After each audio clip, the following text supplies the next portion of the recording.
Praise the lord. మనలో చాలామందికి ఈ ప్రశ్న వచ్చే ఉంటుంది. క్రైస్తవులకే కాకుండా క్రైస్తవేతరులకు కూడా ఈ ప్రశ్న ఉంటుంది. అదేమిటంటే, అందరూ క్రీస్తునే ఆరాధించేది అయినప్పటికీ క్రిస్టియానిటీలో ఇన్ని రకాలైనటువంటి డినామినేషన్స్ ఎక్కడి నుంచి వచ్చాయి అనేటువంటి ప్రశ్న అందరికీ ఉంటుంది. ఇక్కడ డినామినేషన్స్ అంటే తెగలు లేదా గుంపులు. ఉదాహరణకు రోమన్ క్యాథలిక్, లూథరన్, బాప్టిస్ట్, ప్రొటెస్టెంట్లని, పెంతికోస్తులని, మెథడిస్టులని, ఇలా అనేక రకాలైనటువంటి డినామినేషన్లు క్రైస్తవ్యంలో ఉన్నాయి. అయితే ఈరోజు వీడియోలో ఒక్కటిగా ఉన్నటువంటి క్రైస్తవ్యంలో ఇన్ని రకాల డినామినేషన్స్ రావడానికి కారణాలు ఏమిటి, మొట్టమొదటి డినామినేషన్ ఎప్పుడు ప్రారంభమైంది, డినామినేషన్స్లో ఒకదానికి మరొకదానికి ఉన్నటువంటి వ్యత్యాసాలు ఏమిటి అనేటువంటి విషయాలను మనం ఈ వీడియోలో తెలుసుకుందాం. పూర్తిగా చూడండి. 2019 నాటికి ప్రపంచ జనాభా సుమారుగా 767.35 కోట్లు. ప్రపంచ క్రైస్తవ జనాభా సుమారుగా 240 కోట్ల మంది ఉంటారు. అంటే ప్రపంచ జనాభాలో 31% మంది క్రైస్తవులు ఉన్నారు. ప్రపంచంలోనే అతిపెద్ద మతంగా, అతిపెద్ద రిలీజియన్గా క్రిస్టియానిటీ ఉంది. అయితే ఒక సర్వే ప్రకారం ఈ 240 కోట్ల క్రైస్తవులలో సుమారు 34,000 డినామినేషన్లు ఉన్నట్లుగా తేలింది. ఒకే క్రీస్తుని ఆరాధించేటువంటి ఈ క్రైస్తవ్యంలో ఇన్ని రకాల డినామినేషన్స్ ఎలా మొదలయ్యాయి అనేటువంటి విషయాన్ని మనం తెలుసుకుందాం. మొదటి శతాబ్దంలో క్రైస్తవ్యం బాగా అభివృద్ధి చెంది రోమా సామ్రాజ్యం అంతటా కూడా వ్యాపిస్తుంది. మొదటిలో అంటే క్రీస్తు శకం 5వ శతాబ్దం వరకు క్రైస్తవ్యం 2 ప్రధాన భాగాలుగా ఉండేది. రోమా సామ్రాజ్యంలో పడమర దిక్కున ఉన్న భాగాన్ని Roman Catholic church in the west అని, రోమా సామ్రాజ్యంలోని తూర్పు భాగమున ఉన్న ప్రాంతాన్ని Greek orthodox church in the east అని పిలుస్తారు. మొట్టమొదట ఈ విభజన భూ విస్తీర్ణాన్ని బట్టి మరియు భాషా ప్రాతిపదికన విభజన జరుగుతుంది. పడమర భాగంలో ఉన్న క్రైస్తవులు అనగా లాటిన్ భాష మాట్లాడేవారు గనుక వారిని Roman Catholic church in the west అని, గ్రీకు భాష మాట్లాడే క్రైస్తవులను Greek orthodox Christian in the east అని పిలిచేవారు. మొదటిగా ఒక్కటిగా ఉన్నటువంటి క్రైస్తవ్యంలో ఇన్ని వేల శాఖలుగా విభాగింపబడడానికి కారణాలేంటో తెలుసుకొని ఆ తర్వాత మొట్టమొదటి విభజన ఎప్పుడు జరిగింది అనేటువంటి విషయాన్ని తెలుసుకుందాం. క్రైస్తవులు డినామినేషన్గా విడిపోవడానికి ప్రధాన కారణం వారు నమ్మేటువంటి సిద్ధాంతాలు, వారు ఆచరించేటువంటి విషయాలు, జీవించే విధానంలో ఒకరికి మరొకరికి మధ్య వ్యత్యాసాలు రావడం వలన, మరియు దేవుని వాక్యంలోని సంఘటనలను, దేవుని వాక్యంలోని విషయాలను గురించి ఒకరికి మరొకరికి మధ్య భిన్నమైనటువంటి అభిప్రాయాలు కలిగి ఉండడాన్ని బట్టి ఈ డినామినేషన్స్ అనేటువంటివి మొదలయ్యాయి. వాటిలో కొన్ని సిద్ధాంతపరమైనటువంటి విషయాలు ఉంటే మరికొన్ని ఆచారపరమైనటువంటి విషయాలు ఉన్నాయి. అవేంటో మనం తెలుసుకుందాం. మొట్టమొదటి విభజన జరిగిన కారణం యేసయ్య యొక్క స్వభావం గురించి. ఆయన దేవుడా లేక మానవుడా, లేదా ఆయన ఒకే సమయంలో దేవుడు మానవుడుగా ఉన్నాడా అనేటువంటి విషయం మీద ఒక కొత్త డినామినేషన్ ఆరంభమైంది. యేసయ్య దేవుడుగా ఉన్నాడని కొందరంటే, మరికొందరు మానవుడుగా వచ్చాడు అని అంటే, మరికొందరు ఆయన దేవుడుగాను మానవుడుగాను ఉన్నాడు అని అంటారు. దీనిని బట్టి ఎవరు నమ్మినటువంటి సిద్ధాంతాన్ని, ఎవరు నమ్మినటువంటి విషయాన్ని బట్టి వారు శాఖలుగా విడిపోవడం జరుగుతుంది. అదేవిధంగా ఇంకా మరికొన్ని విషయాలను కనుక మనం గమనించినట్లయితే, పోపుకున్నటువంటి అధికారము, మానవుల పాప క్షమాపణ గురించినటువంటి విషయాలు గమనిస్తే వాక్యం కంటే పోపు అధికారమే గొప్పదని కొందరంటే, మరికొందరు పోపు అధికారం కంటే వాక్యమే అధికారం కలిగినది అని కొందరు అనడం జరుగుతుంది. అదేవిధంగా పరిశుద్ధాత్మ ఒక విశ్వాస జీవితంలో చేసే కార్యాలను బట్టి కూడా కొన్ని విభాగాలు వస్తాయి. కొంతమంది క్రైస్తవులు స్త్రీలు సంఘంలో మౌనంగా ఉండాలి, స్త్రీలు కాపరులుగా ఉండకూడదు అని అంటే, మరికొందరు స్త్రీలు కాపరులుగా ఉండొచ్చు అని చెప్పడాన్ని బట్టి వారిలో నుండి కొన్ని విభాగాలు బయలుదేరాయి. కొంతమంది క్రైస్తవులు చర్చి ఫాదర్సు మానవుల పాపాలను దేవుని పక్షముగా వారికి కూడా క్షమించే అధికారం ఉందని కొందరంటే, పాపాలను క్షమించే అధికారం దేవునికి తప్ప ఎవరికి లేదు అని మరికొందరు నమ్ముతారు. కొందరు క్రైస్తవులు చిన్నపిల్లలకు బాప్తిస్మం ఇవ్వచ్చు అని నమ్మితే, మరికొందరు చిన్నపిల్లల బాప్తిస్మం చెల్లదు అని నమ్ముతారు.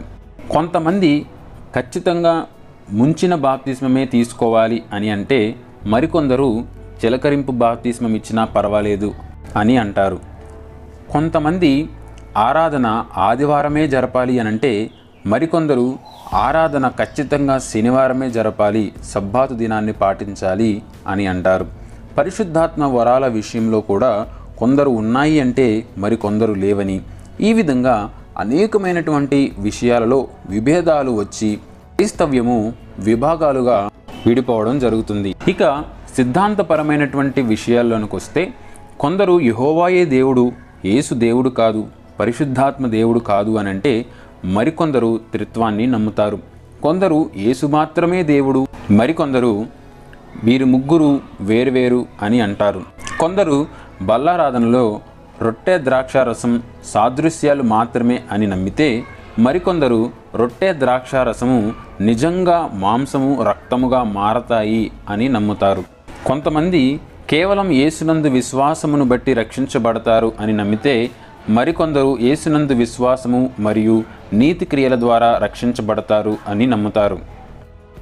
ఈ విధంగా చెప్పుకుంటూ పోతే భాషలు తప్పకుండా మాట్లాడాలనే వాళ్ళు కొందరు, వివాహాలు చేసుకోకూడదని కొందరు, చేసుకోవచ్చని కొందరు, సంగీతాలు వాయించాలి అనేవారు కొందరు, సంగీతాలు వాయించకూడదనేటువంటి వారు కొందరు, స్వస్థతలు ఉన్నాయి అని కొందరు, లేవని కొందరు, అద్భుతాలు జరుగుతాయని కొందరు నమ్మితే జరగు అని కొందరు, ప్రవచనాలు ఉన్నాయని కొంతమంది నమ్మితే ప్రవచనాలు లేవని నమ్మేవారు కొందరు. ఈ విధంగా అనేకమైనటువంటి సిద్ధాంతపరమైనటువంటి విషయాలను బట్టి కూడా కొన్ని డినామినేషన్స్ ఆరంభమవుతాయి. సంఘ క్రమంలో విభిన్నమైనటువంటి అభిప్రాయాలను బట్టి కూడా డినామినేషన్స్గా విడిపోతారు.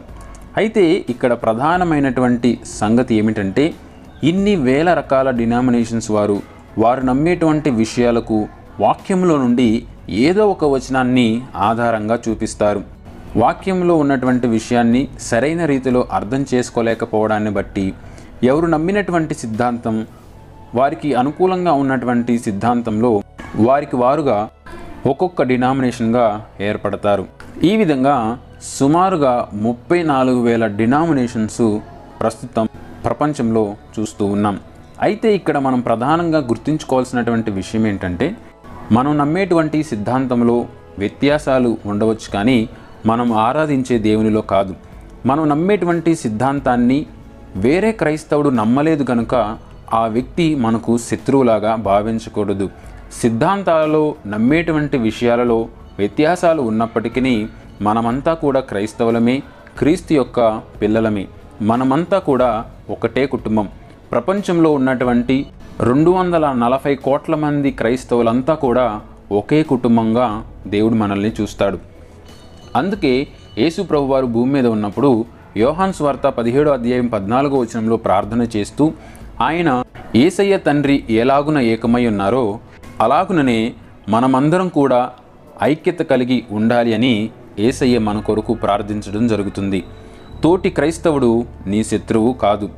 సిద్ధాంతపరమైనటువంటి విషయాలలో వ్యత్యాసాలను బట్టి, ఆచరణలో ఉన్నటువంటి విషయాలలో వ్యత్యాసాన్ని బట్టి ఒక క్రైస్తవుడు తోటి క్రైస్తవుని నిందించటం కానీ, ఒక క్రైస్తవుడు మరొక తోటి క్రైస్తవుని పట్ల ద్వేషాన్ని పెంచుకోవడం కానీ వాక్యానుసారమైనటువంటిది కాదు. ఇప్పుడు మొట్టమొదటి డినామినేషన్ ఎప్పుడు ప్రారంభమైందో తెలుసుకుందాం. క్రీస్తు శకం 5వ శతాబ్దంలో ఎఫెసీ పట్టణంలో జరిగినటువంటి కౌన్సిల్లో అనేక మంది క్రైస్తవ పెద్దలు, క్రైస్తవ మతాధికారులు ఒక విషయాన్ని గురించి తీవ్రంగా చర్చించడం జరుగుతుంది. ఆ విషయం ఏంటంటే, కొందరు యేసుప్రభు మానవుడు అంటే మరికొందరు యేసుప్రభు దేవుడు అని అంటున్నారు. మరికొందరు ఆయన సంపూర్ణ మానవుడు, అదే సమయంలో ఆయన సంపూర్ణ దేవునిగా కూడా ఈ భూమి మీద ఉన్నాడు అని నమ్ముతారు. యేసుప్రభు భూమి మీద ఉన్నప్పుడు సంపూర్ణ మానవుడు, సంపూర్ణ దేవునిగా ఉన్నాడు అని నమ్మేటువంటి వాళ్ళు ఒక గుంపుగా, సంపూర్ణ మానవుడుగా సంపూర్ణ దేవుడుగా లేడు అని నమ్మేటువంటి వారు మరొక గుంపుగా విడిపోవడం జరుగుతుంది. మొట్టమొదటి విభజన అక్కడే ప్రారంభమవుతుంది. అక్కడ మొదలైనటువంటి డినామినేషన్స్ ఈరోజు వరకు కూడా అనేకమైనటువంటి డినామినేషన్స్గా విభాగింపబడతాయి. ఇది ఫ్రెండ్స్ ఈ వీడియోలో. నెక్స్ట్ వీడియోలో ఒక్కొక్క డినామినేషన్స్ గురించి, వారు నమ్మేటువంటి విషయాల గురించి, వారు డినామినేషన్గా ఏర్పడడానికి గల కారణాలు ఏమిటి, వాక్యంలో వారికి ఉన్నటువంటి వ్యత్యాసాలు ఏమిటి అనేటువంటి విషయాలను గురించి కూడా మనం తెలుసుకుందాం. ఈ వీడియో కనుక మీకు నచ్చినట్లయితే లైక్ చేయండి, షేర్ చేయండి. డిఎం చర్చ్ అనే ఈ ఛానల్ను సబ్స్క్రైబ్ చేసుకోండి. మీకేమైనా సందేహాలు ఉన్నా కింద కామెంట్ బాక్స్లో రాయండి. Thank you. God bless you.